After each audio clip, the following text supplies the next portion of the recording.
সবার সামনে অনন্যার আসল মুখোশটা খুলে দিয়ে কমলিনীর হাত ধরে সেখান থেকে নিয়ে চলে গেল নতুন।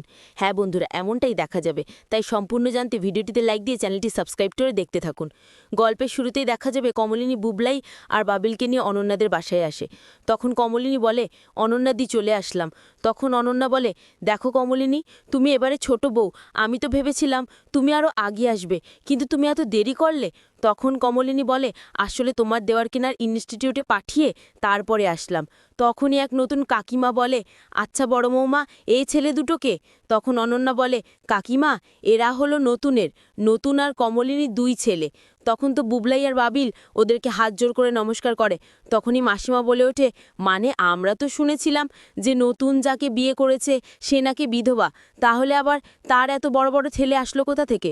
তখন বুবলাই বলে, না না, আপনারা ভুল শুনেছেন, আমার মা বিধবা নয়, আমার মা হলো ডিভোর্সি। তখন মাসিমা বলে, ওই একই হলো, বিধবা আর ডিভোর্সি একই কথা। তখন বুবলাই বলে, না আপনারা ভুল ভাবছেন, আমার বাবা না এখনো বেঁচে আছে, আমার বাবার সঙ্গে আমার মায়ের ডিভোর্স হয়েছে। তখন আরেকজন বলে, কেন ডিভোর্স হলো কেন? আর তাছাড়া নতুনকেই বা এই বয়সে এসে মহিলাকে বিয়ে করতে হলো কেন? এত বড় বড় ছেলে থাকতে এই বয়সে কেন নতুনকে বিয়ে করতে হলো, সেটাই তো বুঝতে পারছি না। হ্যাঁ, তখন তো কমলিনী এই কথাগুলো শুনে প্রচণ্ডভাবে অপমানিত হয়। তখন মাসিমা বলে, বৌমা, বড় বৌমা, তোমরা কিছু বলনি, তোমরা বারণ করনি নতুনকে? তখন অনন্যা বলে, দেখুন দেখুন মাসিমা, আমরা বারণ করতেই বা যাবো কেন? আর আজকালকার বারণই বা কে শোনে? নতুন অ্যাডাল্ট, কমলিনীও অ্যাডাল্ট, এখানে ওরা যা করবে এটা ওদের ইচ্ছে।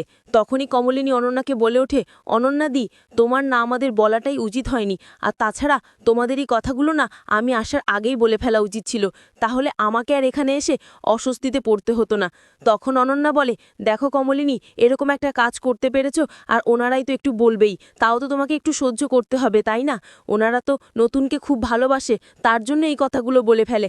আসলে চেয়েছিল যে নতুনকে ভালো জায়গায় বিয়ে করাবে, নতুনের সুন্দর একটা বউ হোক, তার মধ্যে তোমার সঙ্গে বিয়ে হয়েছে, তাই ওনারা এসব কথাগুলো বলছে, একটু মানিয়ে নাও না। তখন তো এই কথা শুনে কমলিনী কমলিনী খুব খুব কষ্ট পায়। তারপরেই বাবিল আর বুবলাইও কষ্ট পায়।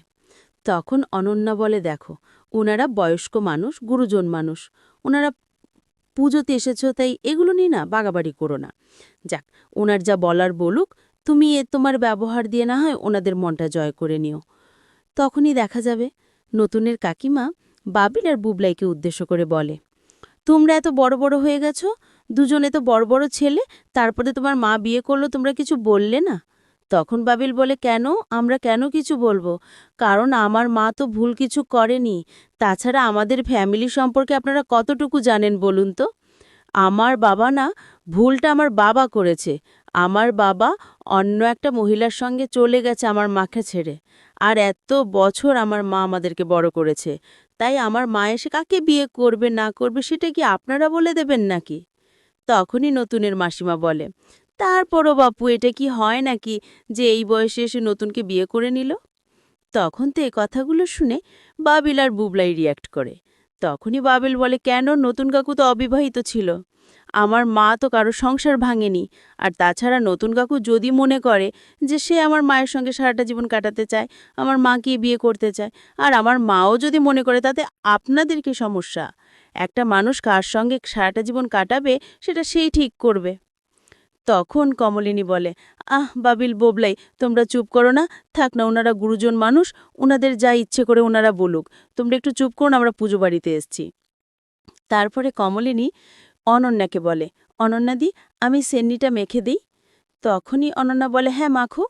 তখনই কাকিমা বলে, না, একদম না, ও সিন্নি মাখলে আমরা খাবো না। তখন কমলিনী বলে, কেন মাসিমা, আমার কি অন্যায়? তখনই সেই মাসিমা বলে, দেখো, তোমার হাতে আমরা চিনি মাখা খাবো না। তুমি কি কি করেছো আমরা তো সবই জানি। আর তোমার চরিত্রের যা ছিঁড়ি, তুমি যদি এখন সিন্নি মাখো, সে সিন্নি যদি আমরা খাই, তাহলে এতদিনের আমাদের পুণ্য সব জলাঞ্জলি যাবে। সেটা তো আমরা হতে দিতে পারি না বাবু। তাই তুমি পুজোর কোনো কাজ করবে না। হ্যাঁ গো বড় বৌমা, তুমি তো সব কাজই করেছো, তাহলে এই সিন্নিটুকু কি তুমি মেখে নিতে পারবে না? আর যদি না পারো, তাহলে তাহলে আমরা সিন্নি খাবো না। তখনই অনন্যা বলে, মাসিমা, কেন এসব কথাগুলো বলছেন বলুন তো? আমি তো পুজোর সব কাজ করেছি, তাহলে আমি সিন্নিটুকু মাখতে পারবো না? কিন্তু ও তো নতুনের বউ, ওই সিন্নিটুকু মাখতে চেয়েছে। ওকে তো কোনো কাজ করতে দেওয়া উচিত না। না হলে তো ও নতুনকে গিয়ে বলবে যে আমি ওর বউকে কোনো কাজ করতে দেইনি। তাই এতটুকু সিন্নি তো মাখতেই পারে। সিন্নি মাখলে তাতে কি সমস্যা বলুন তো? খেয়ে নিন না।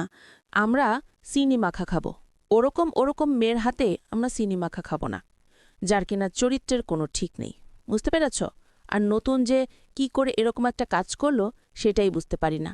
আর তুমি সারা জীবন এত পুণ্যি করেছ, এত ভালো ভালো কাজ করেছ, পুজো করেছ, আর তোমার কোলটাই কিনা এভাবে খালি হলো? আর যে এতদিন ধরে ব্যভিচার করে আসছে তাকে দেখো, পুরো ভরা সংসার দিয়েছে, নিজের আগের ছেলে মেয়ে, তারপরে শাশুড়ি, সবাইকে নিয়ে আছে, অথচ নতুন একটা বর নিয়ে। তখনই কমলিনী রেগে উঠে দাঁড়ায় আর বলে, অনন্যাদি, আমাদের না আসলে এখানে আসাটা উচিত হয়নি, আমাদের তোমার নিমন্ত্রণ করাটাও উচিত হয়নি। আসলে আমি না এখানে আর অপমানিত হতে পারছি না, কারণ আমি আসাতে হয়তোবা ওনারা অপ্রস্তুত হয়ে গেছে, তাই না? তাই আমি চলে যাচ্ছি, ওনারা বরং ভালো করে পুজো করুক। তখন অনন্যা বলে, এই তো একটা ছুত পয়ে গেলে, ঠিক না কুমলিনী? এখন তুমি তোমার ছেলেদের নিয়ে বাড়ি চলে যাবে আর নতুনকে গিয়ে সবটা বলবে, তখন তো নতুন আমাকেই দোষারোপ করবে। কিন্তু আমি তো কিছু বলিনি, তাহলে কেন আমি কথা শুনতে যাব বলো তো? তখন কোমলিনী বলে, না অনন্যাদি, তুমি ভুল করছো, আমি তোমার নামে কিছু বলবো না, কারণ তুমি কিছু বলনি। তবে এখানে যা হয়েছে সবটাই কিন্তু আমি বলবো। এখানে যা যা আমাকে বলা হয়েছে, আমি শুধু শুধু চাই না যে অপ্রস্তুত করা হোক আমাকে, আমার জন্য কেউ এভাবে বিরক্ত বোধ করুক। আর এখানে যে এগুলো হতো সেটা তো আমরা জানতাম না, কিন্তু তুমি জেনেই আমাদেরকে এখানে এনেছিলে, তাই তো? তখন অনন্যা বলে, দেখো, এভাবে তুমি চলে যেতে পারো না, কারণ এখন তো নতুনের আলাদা বাড়ি আছে, তুমি সেখানে চলে যাও, চলে যাবে। কিন্তু নতুনের যদি আলাদা কোনো বাড়ি না থাকতো, নর্মালি মেয়েরা যেমন শ্বশুরবাড়িতে বিয়ে হয়ে আসে, তুমি যদি এখানে বিয়ে হয়ে আসতে, তাহলে তো তোমাকে এ বাড়িতে থাকতে হতো। তুমি তো এখান থেকে চলে যেতে পারতে না কোমলিনী। তাই তোমাকে সবার মন জয় করেই কিন্তু এ বাড়িতে থাকা উচিত। আর ওনারা আমার শাশুড়ির খুব কাছের মানুষ, আমার শ্বশুরবাড়ির লোকজন, ওনারা তো পুজোতে আসবেই। তাই তোমাকে কিন্তু তাদের মন জয় করেই থাকতে হবে। তখন কোমলিনী বলে, দেখো অনন্যাদি, বিয়েটা তো আমি একা করিনি, তাই না? তোমার দেওয়ার আমি মিলেই করেছি। তাহলে এখানে কথা আমি একা কেন শুনবো বলো তো? ওনারা তো আমাকে একা কথাগুলো